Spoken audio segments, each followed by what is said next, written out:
Hello, my name's Mark Smith. I'm the founder and director of Family Tree Counseling Associates in Carmel, Indiana, just north of Indianapolis. And I am the author of the ebook Managing Abandonment Issues Through Recovery. I just recorded a video where I discussed what abandonment issues were, and now I'm going to address what causes abandonment issues. What are abandonment issues caused by? The first point I want to make is it really doesn't matter what they're caused by. If a couple comes to my office and one of them has irrational jealousies that lead them to be intrusive and crazy acting and reactive and mean, where they're projecting their abandonment issues onto their spouse, it doesn't really matter what caused them. They got them. You can argue with me all day about, my mom and dad were there for me. I don't care. You are acting irrationally. Now, it's better if we can figure out what happened in your childhood, because that is what it's rooted in your childhood. And 99 times out of 100, I can do that pretty simply, and it's very easy to figure out. The other 1%, I'm like, it doesn't matter how you got them, you got them. So let's fix them. So abandonment issues are caused by being abandoned as a child, period. There's a lot of different ways to be abandoned as a child. I just had that song run through my head of, there's 50 ways to leave your lover. Drop out the back, Jack. Drop off the key, Lee. Well, there's a million ways to abandon your children, unfortunately. So it can be a death of a parent. It's probably the worst. Probably the worst is a suicide of a parent when you're 2 or 3 or 4 or 5 or 6 or 7. That's the worst. You're in trouble if that's your story, because Mother Nature's way of helping us heal is to cause us to be attracted to people who will love us the way we're loved growing up. And if one of your parents committed suicide when you were very young, you're going to pick abandoners, and you're going to pick ruthless abandoners. For many years I worked with a gal whose father committed suicide when she was little, and she would pick men who would abandon her in big ways and medium ways and small ways. And frequently she would overreact to any movement away from her by her significant other, because she was just ultra sensitive. She was terrified at her core of being abandoned again.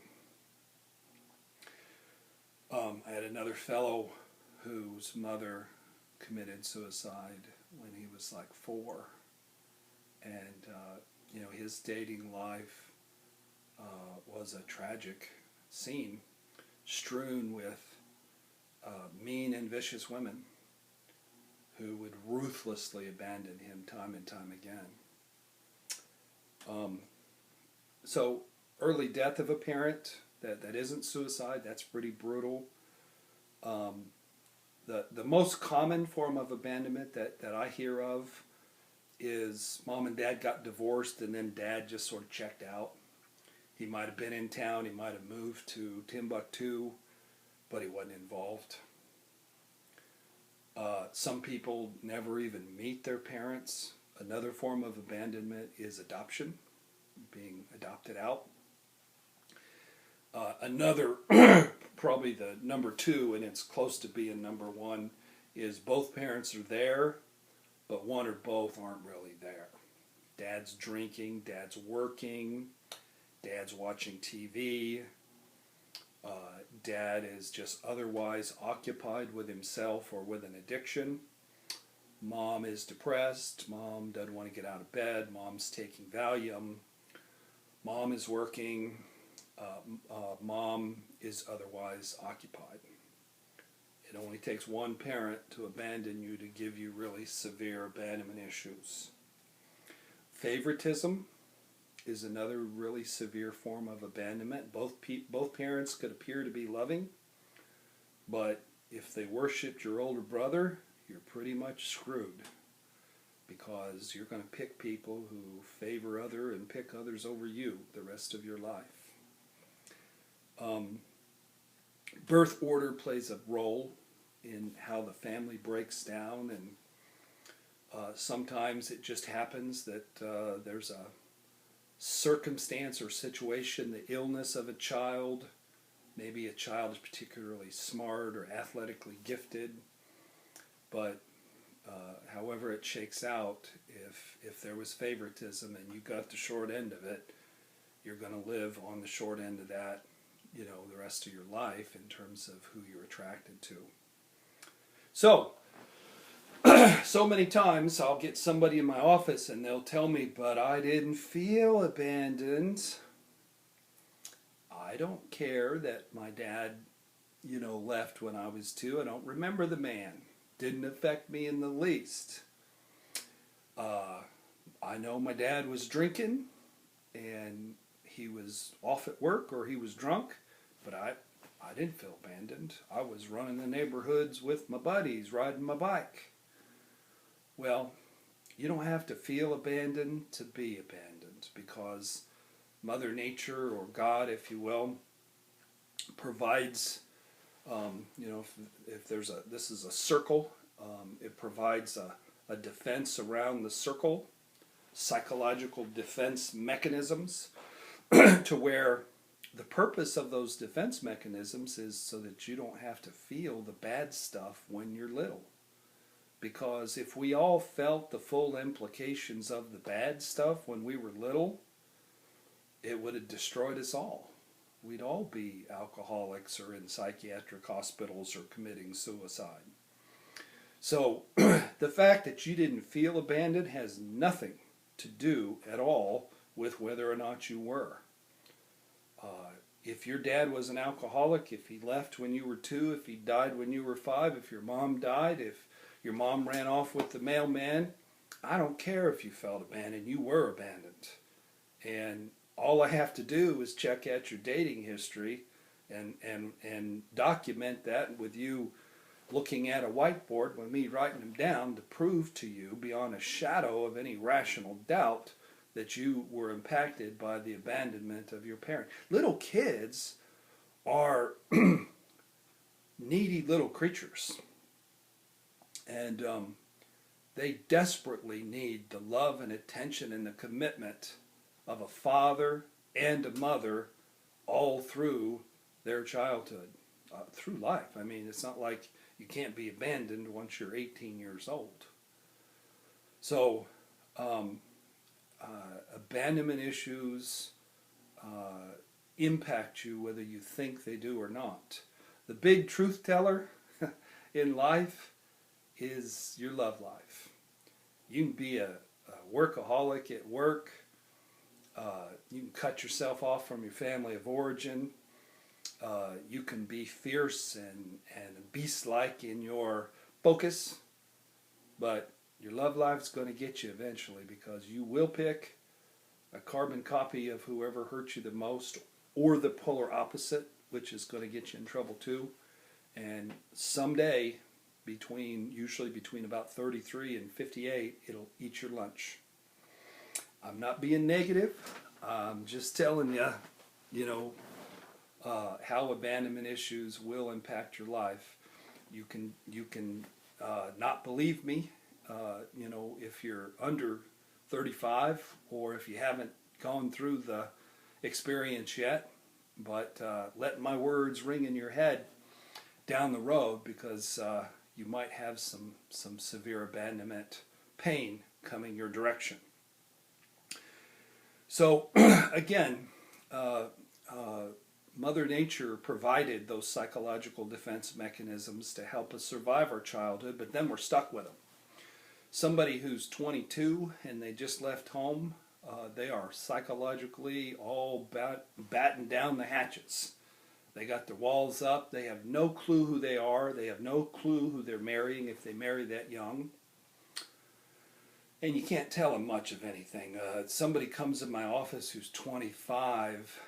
I really don't want to work with them because they're not ready. They're not broken. They're not humble. They're sort of arrogant, and they're not teachable. So what people don't understand is the purpose of love and dating and marriage is to break you, and it's to make you friggin' miserable. Am I right? Are you miserable? I get so many couples then, and I'll say the purpose of marriage is to make you friggin' miserable. You guys have a good marriage. Why would I want to fix it? You both seem pretty friggin' miserable. They always laugh, but I'm serious as a heart attack. The purpose of marriage is to make you miserable, ultimately, because you're going to pick somebody who's put together like the people who hurt you the most. So many times when I have a couple come in and there's been some form of abandonment, like let's say the husband has had an affair, many times I'll begin the session by asking the wife in that case, I'll say, who abandoned you when you were a child? Because I already know that at least one parent did abandon them. And very frequently the answer will be, how'd you know? And also, well, my dad died when I was 4, or my mom ran away when I was 6, or my dad was an alcoholic and he never took me to the movies. So if you've been abandoned in the worst way possible, and the worst ways possible if you're married, probably the worst way is if your spouse commits suicide. Second worst way is if they have an affair. If that has happened to you, I guarantee you that you were abandoned as a child. And when couples come in to see me, I prove that to them just by digging through their family background and then presenting them with that information. So this is where abandonment issues come from. And when you have abandonment issues, it really causes problems. It causes miscommunications, conflicts, ugly fights. You know what I'm talking about. So in order to make those fights happen less often and with less intensity, you need to have a great deal of insight about abandonment issues. You need to become an authority on abandonment issues, whether you're the spouse who suffers because your spouse has abandonment issues, or whether you're the person that has abandonment issues. Either way, you need to know. And that's where my book comes in. My ebook that was released October the 5th of this year, Managing Abandonment Issues Through Recovery, goes through and breaks down 20 couples that I've worked with in my 27 years as a therapist, and gives detailed examples of exactly how abandonment showed itself with them. And you cannot know too much about this subject.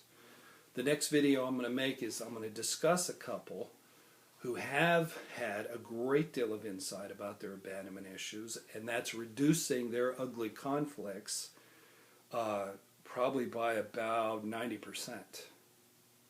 So awareness makes all the difference. You can't fix abandonment issues, but you can manage them, and you manage them by having insight. And the best tool that I'm aware of anywhere to help you have insight into your abandonment issues is my book, Managing Abandonment Issues Through Recovery. You can get it by coming to our website, familytreecounseling.com.